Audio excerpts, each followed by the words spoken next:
ఆంధ్ర ప్రజలు ఎంతగానో ఎదురు చూస్తున్న ఫ్రీ బస్ అయితే నిన్నటి నుండి స్టార్ట్ అయిపోయింది. మరి అది ప్రజలకి మైనస్ అవుతుందా, ప్లస్ అవుతుందా?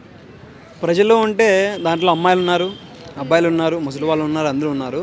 అమ్మాయిలకైతే ప్లస్ అవుతుంది, ఎందుకంటే వాళ్ళు కొద్దిగా ట్రావెలింగ్కి అటు ఇటు ఇబ్బంది పడుతూ ఉంటారు. Okay, what ever it is. అయితే ఏంటంటే మనకి అమ్మాయిలకి ఒకటి అవుతుంది, కానీ మిగతా వాళ్ళకి ఇప్పుడు ఆటో శ్రామికులు ఎవరైతే ఉంటారో వాళ్ళకి కొద్దిగా ఇబ్బంది అవుతుంది కదా. అంటే వాళ్ళ జీవనాధారం అదే ఉంటుంది, డిపెండ్ ఆన్ వాళ్ళు ఆటో మీద డిపెండ్ అయి ఉంటారు. కొద్దిగా వాళ్ళకి ఇబ్బంది అవుతుందని అనుకుంటాను. వాళ్ళు కూడా చింతిస్తూ ఉన్నారు మనం సోషల్ మీడియాలో చూసుకుంటే. అది స్టోరీ. అంటే ఆటో డ్రైవర్స్ని దృష్టిలో పెట్టుకొని ఇంకేమైనా పథకాలు వాళ్ళకి ఇచ్చే ఛాన్సెస్ ఉన్నాయి అనుకుంటున్నారా మీరు? అవునండి, ప్రజలంటే అందరూ ఉన్నారు కదా. ఒకరికి మంచి చేస్తే అది మంచి అయిపోదు, ఇది మంచిది కాదు అని చెప్పట్లేదు. అంటే ఆటో వాళ్ళని కూడా దృష్టిలో పెట్టుకోవాలంటే వాళ్ళ జీవనాధారమే కాబట్టి. ఇప్పుడు బస్సులు ఒకప్పుడు బస్సు కాకపోతే ఆటోలో వెళ్దాము అనే సిచ్యువేషన్ ఉండేదన్నమాట. ఇప్పుడు అంటే ఫ్రీ అంటే ఎవరైనా, మీరైనా సరే నేనైనా సరే, ఫ్రీ అంటే వీ నీడ్ ఫ్రీ అంటే కోరుకుంటాము. అది కాకుండా ఎడ్యుకేషన్ పరంగా కొద్దిగా అంటే ఓకే, చిన్నపిల్లలకి అది ఇస్తూ ఉన్నారు.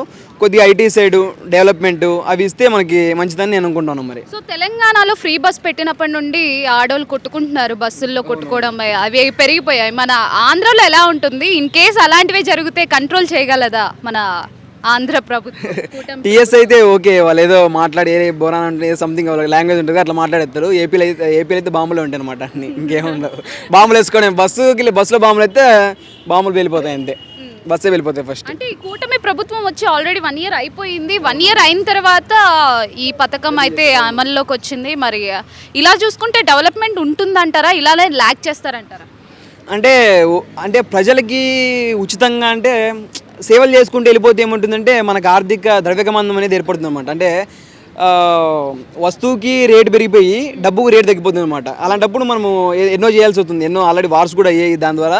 ఇవన్నీ ఎడ్యుకేషన్ పరంగా కొద్దిగా ఇస్తే బెటర్ నేనైతే అనుకుంటాను మరి. ఎందుకంటే ఎడ్యుకేషన్ ద్వారానే ఇప్పుడు టీఎస్ ఉంది, టీఎస్ ఎడ్యుకేషన్ మంచి ఐటీఎస్ కంపెనీలు ఉన్నాయి, డెవలప్ అయింది, ఎంత డెవలప్ అయింది. అలాగే ఏపీని కూడా డెవలప్ చేస్తే ఆల్రెడీ ఆటోమేటిక్గా డెవలప్మెంట్, మనుషులు డెవలప్మెంట్ అంటే ఆటోమేటిక్గా అన్ని డెవలప్మెంట్ అయితే నేను అనుకుంటాను. మరి లోకేష్ గారు కూడా చెప్పారు ఐటీ కంపెనీస్ తెస్తామని చెప్పేసి. ఇప్పటి వరకు ప్రాపర్గా ఒక్కటి అన్నది లేదు, ఒక్క కంపెనీ కూడా. ఇలాంటివి అయితే ఓకే, ఇవైతే ఓకే ఉన్నాయి, ఫైన్. అంటే మిగతా వాళ్ళకి లేడీస్కి అయితే ఓకే, ఫైన్. ఇవన్నీ వాటి మీద కూడా కొద్దిగా దృష్టి పెడితే యువత ఎవరైతే ఉన్నారో వాళ్ళు, ఇక్కడ నాది ఏపీనే, మిగతా వాళ్ళు కూడా ఉంటారు కదా, వాళ్ళు కూడా అక్కడ సెటిల్ అవుతారని అనుకుంటున్నాను.